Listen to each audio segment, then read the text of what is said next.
እነዚህ ሰዎች ሚሊሻዎች ናቸው። የብልጽግናውን አገዛዝ ስልጣን ለመጠበቅ 4 ኪሎ ላይ የአብይ አህመድ ወንበር ይጸና ዘንድ ደቡብ ጎንደር እንዲሰማሩ የተደረጉ ከዚያም ከወገናቸው ጋር ደም የተቃቡ ከልጆቻቸው ጋር የተገዳደሉ በመጨረሻም ምርኮኛ ናቸው የተባሉ ገበሬዎች ናቸው። ለወትሮው ስራቸው አርሶ አደርነት፣ ውሎ አዳራቸው ግብርና ላይ ነበር። ልጆቻቸውን አስተምረው ለማስመረቅ የሚፎካከሩ፣ ድረው ለመሸኘት ለሰርግ የሚጠራሩ ነበሩ። የብልጽግና መንግስት ግን ለሞት የሚፈላለጉ ጠላቶች አደረጋቸው። የብልጽግናው አገዛዝ ደም አቃብቶ አገዳድሎና ገድሎ የሚበቃው አይደለም የሚሉ አንድ አርሶ አደር ኑ ከጎን የተሰለፉ ብሎ ሲያዋጋን ከከረመ በኋላ ሳይነግረን ትቶን ሹልክ ብሎ ወጣ። ሰራዊቱን ሲያስወጣ ሚሊሻዎቹን በተኙበት የእሳት ራት እንደሆኑ አደረጋቸው ይሉና ለእያንዳንዱ ገበሬ የሰጣቸው 30 ጥይት ብቻ እንደነበር ይናገራሉ። እዚህ ውስጥ ያሉት ጎምዛዛ ታሪኮች የኢትዮጵያን መልክና የብልጽግናን አመል ግልጥልጥ አድርገው የሚያስቀምጡ ናቸው። ከብልጽግና መንግስት ጋር መጠጋት፣ ይህንን አገዛዝ ማገልገል፣ ከዚህ መንግስት ጋር በመሆን ጠላት ማብዛት፣ በመጨረሻም እንደ አማራ ክልል አድማ በታኝና ሚሊሻ፣ እንደ አብርሃም በላይ ካቢኔ፣ እንደ ሻቢያ ሰራዊት መሆን ነው። እነዚህን ነገሮች እንዴትና ምን አገናኛቸው የሚለው ጥሩ ጥያቄ ነው። የዕለቱ አጀንዳችንም ይኸው ነው። ብልጽግና ኑ አብራችሁኝ ተሰለፉ ተሰየፉም ብሎ የሚያሰልፋቸውን ሰዎች በኋላ ላይ ለእሳት ሲዳርጋቸው ከወለጋ እስከ ወልዲያ ከደብረ ታቦር እስከ ትግራይ እየታየ ሆኗል። የብልጽግናው አገዛዝ ይዋሻል የሚለውንም ሆነ ከሃዲ ነው የሚለውን ጉዳይ ብዙዎች ይስማሙበታል። ወዳጆቼ ደጀኖቼ ያላቸውን ክዶ ትቶና አሳልፎ ሰጥቶ የሄደባቸውን አጋጣሚዎች በመረዳት ረገድ ግን እምብዛም የተሰራም የተሰማም አይመስልም። በዚህ ጥንቅር እሱን ለመመልከት እንሞክራለን። መነሻችን ሰሞኑን ብልጽግና ከደቡባዊ የጎንደር ክፍል መከላከያ ጦሩን ሲያስወጣ ሚሊሻና አድማ በታኞቼ ሲላቸው የነበሩትን ትቶ የወጣበት አጋጣሚ ነው። ይህንን ጉዳይ ስናነሳ በብልጽግና ክህደት ከተፈጸመባቸው ሰዎች መካከል አንዱን አነጋግረናል። ሆቴል ሰብስበውን ሄሊኮፕተር ይመጣላችኋል ብለውን በተቀመጥንበት ታጣቂዎች መግባት ጀመሩ የሚሉት እኒሁ ግለሰብ በጄኔራሎች ታግተው እንደነበርም ይገልጻሉ። የእርሳቸው ተሞክሮ ብልጽግናን አምኖ መከተል ጉምን እንደመጨበጥ ያለ ብቻ ሳይሆን እሳት ላይ እንደመጣልም ያለ መሆኑን የሚያመለክት ነው። ፕሬዚዳንቱ ደግሞ የአብይ አህመድ አገዛዝ አብረን ዘምተንና አብረን ሞተን ብቻውን ሊድን ትቶን ወጣ ሲሉ እናገኛቸዋለን። አንድ አስተያየት ሰጪ በበኩላቸው አብይ ክፋትን ከደምና አጥንታቸው ጋር ያዋሃዱ ጭካኔን ያለማመዱ ቢሆንም ይህንን ጠባይ ለማዳበር ከመሐመድ ቢን ዛይድ ተምረውበታል ይላሉ። እዚህ ጋር አንድ ተራራ የሚያህል እውነት ደግሞ አለ። በኢትዮጵያ መንግስታት ታሪክ በርካታ ባለስልጣኖቹን ያስገደለ ከብልጽግና ውጭ ሌላ መንግስት የለም። ከሚኒስትር እስከ ኢታማዦር ሹም፣ ከፕሬዝዳንት እስከ ቢሮ ኃላፊ፣ ከወረዳ አስተዳዳሪ እስከ ፖሊስ ኮሚሽነር ያልተገደለ የለም። ብልጽግና ከጅብ የማያስጥል ያህያ ባል ነውና ለራሱ ሹሞችም ዋስትና መሆን አይችልም። እነሱን አይከላከላቸውም፣ ይልቁንም ትቷቸው ይጠፋል፣ ይገድላቸዋልም። ይህንን በዝርዝር እንመለከተውና አንድ ሚሊሻ ወይም አድማ በታኝ አልያም ልዩ ኃይል ወይም ሚኒስትር በምን ዋስትና የአብይ አህመድ ሹም ይሆናል የሚለውን ጥያቄ እናነሳለን። ከዚህ በፊት ግን ስለ ግልገል ፋኖና ኮዳ እንነግራችኋለን። እንደ ሁልጊዜው ምኞታችንና ግብዣችን አንድ ነው። እስከ መጨረሻው አብራችሁን ቆዩ።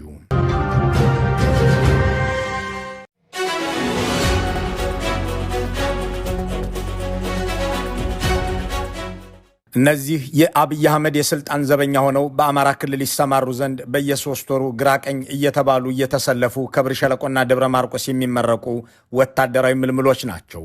በሕግ የሚጠሩበት ስማቸው አድማ ብተና ይባላል። አማራ ክልል ውስጥ ግን አድማ የለም። በሰማይ ድሮንና ጄት የሚምዘገዘጉበት፣ በምድር ታንክና መድፍ የሚንቆራጠጡበት ቅልጥ ያለ ጦርነት እንጂ የሚካሄድ አድማ የለም። ይሁን እንጂ የብልጽግናው አገዛዝ በክልል ውስጥ ያለውን ጦርነት ስሙን ለማሳነስ ሲፈልግ ተዋጊዎቹን በይፋዊ ስማቸው አድማ ብተና ብሎ ያሰማራቸዋል። እነዚህ የአድማ ብተና ኃይሎች ከመከላከያ ወገን ሆነው በአማራ ክልል የሚዋጋውን ፋኖን ለመዋጋት የሚዘምቱ ናቸው። እነ ሹማ ብደታ እያዘዟቸው፣ እነ ብርሃኑ በቀለ እያሰማሯቸው ወገኖቻቸውን እንዲገድሉ የፈቀዱ ወይም የተገደዱ ሰዎች ናቸው። ከእነዚህ ጋር ደግሞ ሚሊሻዎች አሉ።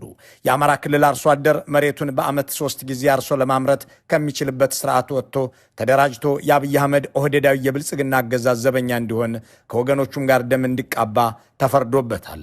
ደግሞም የራሱን ጠመንጃ ይዞ እንዲዘምት የፈረደበት ይኸው አርሶ አደር እርሻውንና ቤቱን ትቶ ከብት እርባታውንና ምርት ማምረቱን ጥሎ ልጆቹን በትኖ ትዳሩንም ትቶ ብልጽግና ላይ የተነሳውን ፋኖ ለመዋጋት እንዲዘምት ይገደዳል።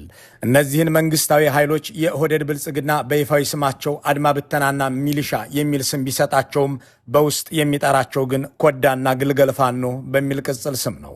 ኮዳ የሚለውን ስያሜ የሚጠቀመው ከመከላከያ ጋር የማትለየውን የውሃ መጠጫ ዕቃ ለማመልከትና እኛን መከላከያ ወታደሮችን በሄድንበት ቦታ ሁሉ እየተከተላችሁ የምትኖሩ ናችሁ ለማለት እንደሆነ ግልጽ ነው። ግልገል ፋኖ የሚሏቸው ደግሞ ወደ ፋኖ ለመቀላቀል ጊዜና አጋጣሚ የምትጠብቁ ጠላቶች ናችሁ ለማለት ነው። ባጭሩ አገዛዙ እነዚህን ኃይሎች እንደ ዘላቂ ወዳጅም ሆነ ለሱ ሲሉ ዋጋ እንደሚከፍሉ አጋሮች አይመለከታቸውም። ይልቁንም በመከላከያው መኖር እናንተም አትርፋችኋል ብሎ ይመጻደቅባችኋል። ይህ የመከላከያ ሰራዊት በእያንዳንዱ የአማራ አርሶ አደር ቀዬ ገብቶ እልቂት ከመፈጸሙ በፊት አገሩ ሰላም ያልነበረ ይመስል ያለኛ ዋጋ የላችሁም ሲላቸው ከርሟል። በመጨረሻም ሰሞኑን ከተለያዩ ቦታዎች ሳይነግራቸውና ሄድኩም ሳይላቸው ትቷቸው ውልቅ ብሏል። የፋኖ ታጣቂዎች ወደ ተለያዩ ከተሞች ሲገቡም እነዚህን የሚሊሻና የአድማ ብተና አባላት በመግቢያ ከተሞችና ዳርቻ እንዲሁም በከተማው ውስጥ አግኝተዋቸው አሰልፈው ሲወስዷቸው ታይተዋል። እነዚህ ገበሬዎች የብልጽግናውን አገዛዝ መንግስት ነው ብለው ሕግና ስርዓት የሚያከብርና የሚታመንም አካል መስሏቸው አብረውት መክረማቸው ሳይበቃ ከራሳቸው ወንድሞችና ልጆች ጋር ደም ተቃብተው ወገንና ወዳጅ አሳጥቷቸው ብቻቸውን የቆሙ ቢሆኑም ብቻቸውን ትቷቸው ሄዷል። ይህንን ለምን አደረጋችሁ ብለን የጠየቅናቸው አንድ በመካከለኛ እርከን ላይ የሚገኙ ወታደራዊ አዛዥ ብንነግራቸው ይወጉናል ወይም ይቀሩና በመንገዳችን ላይ ለሚገኝ ፋኖ ነግረው ያስመቱናል፣ ስለማይታመኑ ዝም ብለን ትተናቸው ወጥተናል ሲሉ መልሰውልናል። ሌላ አንድ ከማዕከል የሚሰሩ የመከላከያ አዛዥ ደግሞ ነገሩ ከሎጂስቲክስም ጋር የሚገናኝ ነው ይላሉ። ከወራት በፊት ከአንዳንድ የሰሜን ሸዋ አካባቢዎች ወደ ደቡብ ወሎ መከላከያው እንዲያፈገፍግ ሲደረግ የሚሊሻ ፖሊስና ሲቪል የመንግስት ሰራተኞችን ይዞ እንዲሄድ አድርገን ነበር። ግን ሚሊሻው ቤተሰቡን፣ መንግስት ሰራተኛውና ፖሊስም እንዲሁ ልጁንና ሚስቱን ይዞ አብሮ ሲሄድ ወታደር ሳይሆን ተፈናቃይ ይመስል ነበር። ወደ ወሎ ከተሻገረ በኋላ የምናኖርበት ቤትና የምናበላው ቀለብ አልነበረንም። በጀት ስላልመደብን ተቸገርን። ከዚህ በኋላ መከላከያ ከተሰማራባቸው ቦታዎች ሲወጣ ሚሊሻን ይዞ አይውጣ ብለን ወሰንን በማለት ይናገራሉ። የኒህ አዛዥ አገላለጽ የአብይ አህመድ ጄኔራሎች የአማራን ሚሊሻና ወታደሮች የሚፈልጓቸው እንዲሞቱ ብቻ እንጂ እንዲድኑ አይደለም። እናም ትተዋቸው ሄደዋል። ጥያቄው እንዲህ ባለ ክፉ ወቅት ለእሳት ዳርጎት የሚሄድን አገዛዝ የሚያገለግል ሚሊሻና አድማ ብተና ለምን ኖረ የሚለው ብቻ አይደለም። ሚኒስትሮችና ሌሎች ሹሞችስ በዚህ በታችኛው መዋቅር ላይ የተፈጸመው በደል ምን ይነግራቸዋል የሚለውም እንጂ። ለዚያም ይመስላል በወሎ ግዳን ወረዳ አንድ የብልጽግና መከላከያ ትቶት ሄደና በፋኖ ታጣቂዎች እጅ የገባ ፖሊስ አዛዥ ከዚህ ከውሸት ፖለቲካ እንውጣ፣ ጨፍጭፈን ተጨፋጭፈን ያለነው እኛ ነን ሲል የሚደመጠው። እርስ በርሳችን ከመገዳደል ውጭ አንድም ያተረፍነው ነገር የለም። ሁሉም ማለት ያለ ሁላችንም አሁን እዚህ ያለ ሚኒሻ፣ ፖሊስ፣ የሀገር መከላከያ ሰራዊት ራሱን የቻለ ጉዳይ ነው። እዚህ ያለ ፖሊስና እዚህ ያለ ሚኒሻ ግን ፋኖም ሆነ እዚሁ ተወልደን እዚሁ እየተበላላን ያለንበት ሁኔታ ስለሆነ ይህን ጉዳይ ሁሉም በውል ሊያየው የሚችለው እኔ መልእክት የማስተላለፍ የምፈልገው እያንዳንዱ ወረዳ አዛዥ፣ ፖሊስ አዛዥ አለ፣ ሚሊሻ ጽሕፈት ቤት አዛዥ አለ፣ ሰላምና ደህንነት አለ። ከዚህ ከተወላገደ ፖለቲካ መውጣት አለበት። ከውሸት በቃ አልቃሹም ሁሉም ነው ሆኖ ያገኘነው። ሁሉም ወገን የተደሰተ አንድም ያገኘነው ነገር የለም። ፋኖም ቢሆን እዚህ ሆኖ እየለቀሰ ያለ ነው። ፖሊስም እዚሁ ላይ ነው ያለ ነው። ሚሊሻም እዚሁ ላይ ነው ያለ ነው። ከዚህ ድል ድረስ የነበረው ውጊያ ማንም አልገባም። የፖለቲካ አመራር ተጨፍጭፈን ወይም ተጨፋጭፈን ያለቅነው እርስ በርሳችን። እንዲህ የሞቱለትንና የደሙለትን አጋሮቹን ትቶ የሚፈረጥጥ ጦር ያሰማራው ብልጽግና መሄዴ ነውም ሳይላቸው ላድናችሁ አይቻለኝምና ራሳችሁን ቻሉም ብሎ ሳይነግራቸው ውልቅ ብሏል። ከዚያም እነሱ ለብልጽግና ብለው ከተፋለሟቸው ታጣቂዎች እጅ ላይ ይወድቃሉ። ብልጽግና አጋሮቼ ናችሁ ኑ ከእኔ ጋርም ዝመቱ ብሎ ከተጠቀመባቸው በኋላ ለእሳትና ለጠላት ትቶ የመሄዱ ነገር አሁን የጀመረው አይደለም። ባለፉት ዓመታት ሁሉ ደጋግሞ ያደረገው ነገር ነው። በኦሮሚያም በትግራይ ክልልም ይህንኑ አድርጓል። በተለይ በትግራይ ክልል ሙሉ ካቢኔውን አንድ ሆቴል ውስጥ ትቶ ሄዷል። ሰኔ 21 2013 ዓ.ም የትግራይ ሰራዊት የአብይ አህመድን ክፍለ ጦሮች እንደ ጥንቅሽ በየጥሻው ጥሎ የክፍለ ጦሮቹን አዛዦች እጅ ወደ ላይ እያስባለ ያሸነፈበት የአሉላ አባነጋ ዘመቻ ሲከፈት በአብርሃም በላይ የሚመራውና አብይ አህመድ ያቋቋሙት ጊዜያዊ የትግራይ መንግስት መቀሌ ላይ ምንም መረጃ አልነበረውም። በዚህ ወቅት የጊዜያዊ መንግስቱ ካቢኔ አባላትም በአክሱም ሆቴል እንዲቀመጡ ተደረገ። ከቀኑ 6 ሰዓት ጀምረን በሆቴሉ ውስጥ ሆነን በሩን ስንመለከት ዋልን የሚሉት ያኔው የጊዜያዊ መንግስት ካቢኔ አባልና የፕሬዝዳንት ጽህፈት ቤት ኃላፊ የነበሩት ገብረ መስቀል ካሳ የትግራይ ሰራዊት አባላት ወደ መቀለ እየገቡ እኛም እያየናቸው መከላከያ ትቶን ሄደ ሲሉ ለኢትዮ ፎረም ይናገራሉ። ሰኞ ነበረ ሰኔ 21 አክሱም ሆቴል ሁኑና ሄሊኮፕተር ይመጣል በአውሮፕላን እናስወጣቸዋለን ተባለ። እስከ 6:30 አካባቢ አውሮፕላን መጣ። የኛ ጊዜያዊ አስተዳደር ካቢኔ በሙሉ አክሱም ሆቴል ነበር። ቀን ሙሉ ሰዎችም ያዩናል። ስናያቸው ታጣቂዎች የሚመስሉትም ግን መሳሪያ ያልታጠቁ ባዶ እጃቸውን በግሩፕ የሚንቀሳቀሱ ከተማውን ተቆጣጥሮት ነበረ። የኔ አጃቢዎች ከኔ ጋር ነበሩ። ስለዚህ እዛ ቆየን። አጃቢዎቼን አናገርኳቸው። ምንድነው እየተደረገ ያለው ኢንፎርሜሽን አላችሁ ወይ አልኳቸው። መከላከያ እየወጣ ነው ምናምን እና ምንድነው የሚሻለው ምናምን ብዬ ሳናግራቸው የኔ አጃቢዎችን የነበሩት እኛማ መኪና መንዳት ስለማንችል ነው እንጂ መውጣት ነው የነበረብን ምናምን አሉ። እሱም ሳይነገራቸው ከኛ ጋር ጥሏቸው ነው የሄዱት። አውሮፕላኑ 6:30 ላይ ደርሶ ሰኞ የተወሰኑ ታማኝ የሚባሉ ሰዎችን ይዞ በሙሉ የትግራይ ክልል ካቢኔ እዛ ጥሎን ሄዱ ማለት ነው። አብረውት የተሰለፉ በህዝባቸው ምናልባትም በቤተሰቦቻቸው ጭምር ብዙ ግዘት እያስተናገዱ መንግስት መስሏቸው ኃላፊነት የሚሰማውና ለስርዓት የሚገዛ መስሏቸው አብረውት የከረሙት ደግሞም ስንት ጠላት ያፈራላቸውን ከብልጽግና ጋር መገኘት አሳፋሪ ነገር ሆኖ በሚታይበት ሁኔታ ውስጥ እነሱ ግን ይህንንም ወደ ጎን ብለው ከእሱ ጋር ሲሰሩ የነበሩትን የካቢኔ አባላት በአንድ ሆቴል ውስጥ አንድ ላይ ትቷቸው ወጣ። የአብርሃም በላይ እህት ግን በአውሮፕላን እንድትወጣ ተደርጋ ነበር። የዶክተር አብርሃም እህትም መከላከያ ይዟት ወጥቶ ነበረ። እኛ አላወቅንም። እዛ መቀሌ ነበረች። በኃይል ይዟት ወጡ ነው የሚባለው። ብልጽግናዎች ምናልባትም እንዲህ ላሉት የቅርብ ቤተሰቦቻቸው ብቻ ሊሆኑ ይችሉ እንደሆነ እንጂ ደም ከፍሎ ከሰው ተለያይቶ ጠላት አብዝቶ አብሯቸው የተሰለፈን ሰው እስከ መጨረሻው ይዘውት አይዘልቁም። ለዚያም ነው የትግራይ ክልል ካቢኔ አባላትን በአብይ አህመድ በቀጥታ እየተመረጡ የተሾሙ ሰዎችን በአንድ ሆቴል ውስጥ እንዲሰባሰቡ አድርጎ አታሎ ጠላቶቻችሁ ናቸው ሲላቸው የነበሩት ኃይሎች ወደ ከተማ እየገቡ እንደሆነ እያወቀ ትቷቸው የወጣው። ያንን አስጨናቂ ዕለት የሚያስታውሱት አቶ ገብረ መስቀል ካሳ ታሪኩን ሲቀጥሉ በብልጽግና እንደተከዳን ስናውቅ የካቢኔ አባላት በአፋር በኩል ራሳችን መኪና እየነዳን መውጣት ጀመርን ይሉና ይሁን እንጂ መንገድ ላይ ጄኔራሎቹ ለምን ትወጣላችሁ ብለው አገቱን በማለት ያስታውሳሉ። ኢሪፕት የሚባል አካባቢ ሜጀር ጄኔራል ክንዱ ገዙ፣ ሜጀር ጄኔራል ሰሎሞን ኒቴፋ እና ሜጀር ጄኔራል ሰይድ ይመስለኛል ሶስተኛ የነበረው መውጫ ላይ ቆይቶ አቆምን። ሁላችንም ማለት ነው። ሁላችንም ነው የቆምነው። ከዛ የጽህፈት ቤት ኃላፊው ልጅ የታለ ፕሬዚደንት ጽህፈት ቤት ኃላፊው የነበር አሏቸው።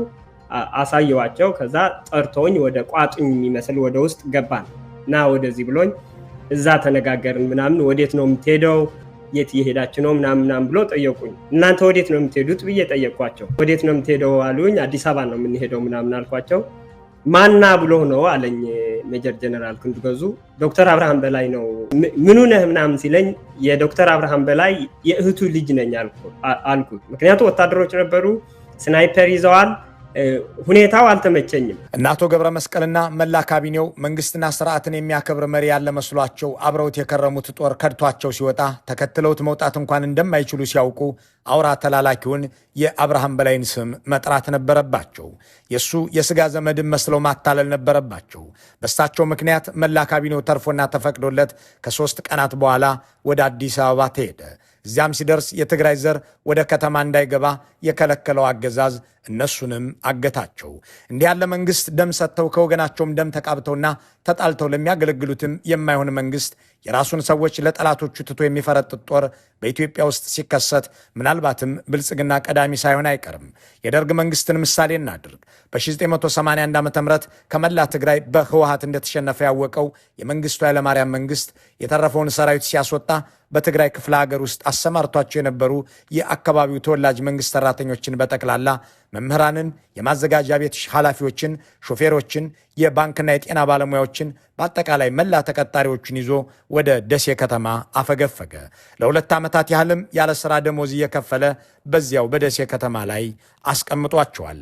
የአብይ አህመድ አገዛዝ ግን የሚሞትለት ሰው እንጂ የሚተርፍ ወዳጅ እንዲኖረው አይፈልግምና አማራ ክልልም ላይ ሲያዋጋቸው ከርሞ ትግራይም ውስጥ እንዲሁ ሲያደርግ ሰንብቶ ኦሮሚያም ላይ ይህንኑ አድርጎ በጨለማ ይጠፋል። እንዲህ ባለ መልኩ ወገኖቼ የሚላቸውን ኃይሎች ትቶ የመፈርጠጥ አመል አብይ አህመድ ወንድሜ የሚሏቸው የመሐመድ ቢን ዛይድም ጠባይ ነው። ቢን ዛይድ በተለያዩ ሀገሮች ይህንኑ እንዳደረጉ ይታወቃል የሚል አንድ አስተያየት ሰጪ አብይ አህመድም ከዚሁ አረባዊ ወዳጃቸው ከተማሩት ክፉ ጠባይ መካከል አንዱ ሊሆን ይችላል ሲል ይጨምራል። ይህንን ለምን ያደርጋሉ የሚለውን ጉዳይ በማስመልከት ከተነገሩ አስተያየቶች መካከል የአቶ ገዱ አንዳርጋቸው አንዱ ነው። በአማራ ክልል መከላከያ ትቷቸው የወጣን የሚሊሻና አድማ ብተና ኃይሎች አስመልክተው ሲናገሩ አቶ ገዱ አማሮች እርስ በርሳችሁ ተገዳደሉ ብሎ ነው ይላሉ። አገዛዙ እንደሆነ ትቷቸው ነው ተጋደሉ ብሎ ነው ትቷቸው። ይህንኑ ሐሳብ አቶ ገብረ መስቀልም ይጋሩታል። እኛንና ቤተሰባችንን በትግራይ ሰራዊት እንድንገደል በማድረግ በህዝብ መካከል መቃቃሩ የበለጠ እንዲሰፋ ለማድረግ ነበር ይላሉ።